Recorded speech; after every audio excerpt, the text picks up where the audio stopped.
លោក Donald Trump បានបដិសេធយ៉ាងខ្លាំងថាអ៊ីស្រាអែលបានបង្ខំឲ្យសហរដ្ឋអាមេរិកចូលទៅក្នុងសង្គ្រាមជាមួយនឹងអ៊ីរ៉ង់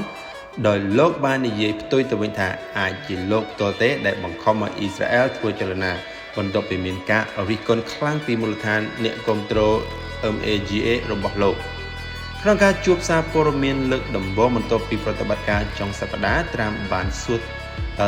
ត្រូវបានគេសួរថាតើអ៊ីស្រាអែលបានអូសទាញអាមេរិកឲ្យចូលទៅក្នុងចំនួននេះមានដែរឬទេលោកឆ្លើយថាអត់ទេខ្ញុំទេដែលជាអ្នកបង្ខំឲ្យពួកគេធ្វើវាទៅវិញទេសេចក្តីថ្លែងការណ៍នេះហាក់ដូចជាប្រឆាំងទៅនឹងអ្វីដែលរដ្ឋមន្ត្រីការបរទេស Marco Rubio បាននិយាយបន្ទាប់ពីធ្វើសេចក្តីរាយការណ៍ជូនសមាជិកសភាអំពី Operation eBay Fury Rubio បាននិយាយថាយើងបានដឹងថាអ៊ីស្រាអែលនឹងចាប់ផ្ដើមសកម្មភាពយើងក៏ដឹងថានោះគឺនឹងបង្កឲ្យមានការវាយប្រហារទៅលើកម្លាំងអាមេរិកហើយយើងដឹងថាប្រសិនបើជាយើងវាយប្រហារមុនបើសិនបើជាយើងមិនវាយប្រហារមុននោះទេយើងនឹងមានការខូចខាតបាត់បង់ខ្ពស់ជាងនេះខណៈដែល Trump បន្តអះអាងថាប្រតិបត្តិការនេះជោគជ័យយ៉ាងខ្លាំងប្រជាជនអាមេរិកនៅក្រៅប្រទេសកំពុងតែប្រឈមមុខទៅនឹងការព្រមានពីមន្ត្រីអាមេរិកបន្ទាប់ពីមានការវាយប្រហារលើកទៅលើកុងស៊ុលនៅក្នុងតំបន់មជ្ឈមបូព៌ាក្រសួងការបរទេសបានប្រកាសថាកំពុងតែរៀបចំជើងយន្តហោះយោធានិងជើងយន្តហោះស្ជួលដើម្បីជំនះប្រជាពលរដ្ឋអាមេរិកដែលជាប់គាំងនៅក្នុងតំបន់នោះសង្គ្រាមជាមួយនឹងអ៊ីរ៉ង់បានកាន់តែតានតឹងនៅថ្ងៃអង្គារខណៈដែលសហរដ្ឋអាមេរិកនិងអ៊ីស្រាអែលបានបើកការវាយប្រហារជាថ្មីទៅលើរដ្ឋដារ៉ាន់ស្ថានទូតអាមេរិកជាច្រើននៅក្នុងតំបន់ត្រូវបានដាក់ក្នុងស្ថានភាពប្រុងប្រយ័ត្នខ្ពស់បន្ទាប់ពីមានការវាយប្រហារលើកុងស៊ុលនៅអារ៉ាប៊ីអូសាឌីតនិងហ្គូវេតក្រសួងការបរទេសបានបញ្ជាឲ្យជំនះបុគ្គលិកដែលមិនចាំបាច់និងក្រុមគ្រួសារពីប្រទេសជាច្រើនរួមមានដូចជាហ្គូវេតបារ៉ែលអ៊ីរ៉ាក់ហ្គាតាហ្សូដានីនិង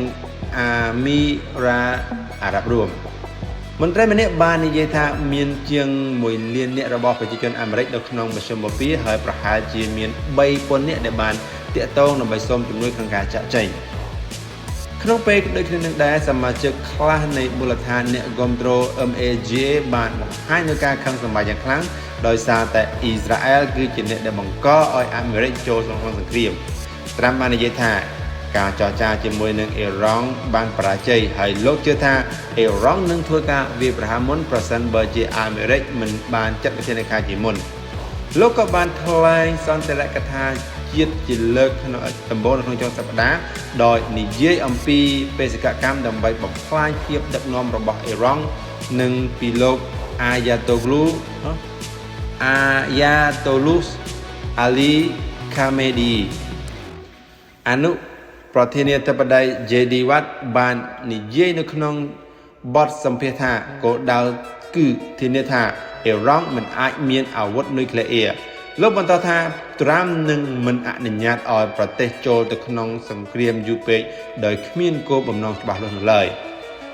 មន្ត្រីសេតវិមានម្នាក់បានបញ្ជាក់ថាគោលដៅ3បំផ្លាញគ្រោះថ្នាក់ពីមីស៊ីលប្លាស្ទិករបស់អ៊ីរ៉ង់បំផ្លាញឧស្សាហកម្មមីស៊ីលនិងកម្លាំងជើងទឹកនិងកម្លាំងទ័ពជើងទឹក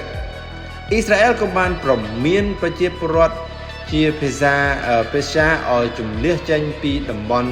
ឧស្សាហកម្មហារីមីយ៉ានិងជំរុញអាកាសយានដ្ឋានផាយ៉ាំក្នុងទីក្រុងហ្គារ៉ាជីខណៈដែលពួកគេកំពុងតែវាយប្រហារគោលដៅយោធានៅទីនោះស្ថានភាពនៅក្នុងតំបន់មជ្ឈមបូព៌ាកំពុងតែតានតឹងខ្លាំងខណៈដែលការភ័យខ្លាចថាចំនួនអាចនឹងពង្រីកឡើងធំបន្ថែមទៀតនៅក្នុងពេលដ៏ចាប់ខាងមុខនេះ